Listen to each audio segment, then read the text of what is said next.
Anastasia Schell is worried she could lose her Abbotsford home for a second time. We're petrified.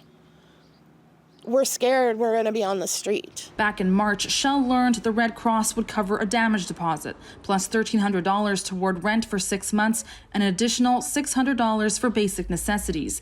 She says the money came for 1 month, and that was it. Mary Dyke tells a similar story. She was told the Red Cross would help with rent for 6 months. She says it stopped after 3 months. Fear. I'm really scared of what's going to happen.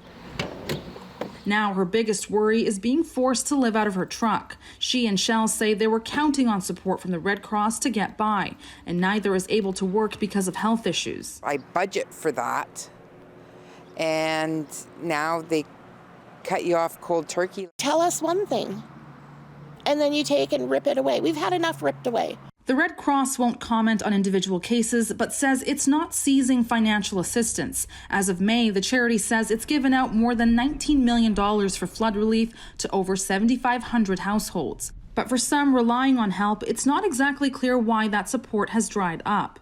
Emergency Management BC says the province's relationship with the charity has been extremely valuable, but acknowledges there have been problems too. Making it work is something flood victims like Stan Verbeek say is urgent. He also expected funding over 6 months, but says he hasn't seen any of it and didn't hear from the Red Cross until the CBC began reporting on these issues. The 71-year-old had given up on the charity, frustrated with what he called poor communication. You're counting on it and then all of a sudden nothing. Then he says the charity apologized and told them they want to make things right. Schell and Dyke also heard from the Red Cross after CBC's reporting. They say the charity apologized to them and conversations have picked up. They could find out tomorrow if more help is coming.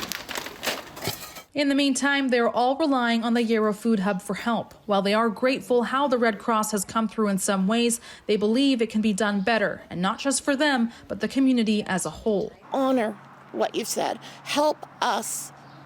We don't want to be on the street. Reassurance, they say, can go a long way in times of uncertainty.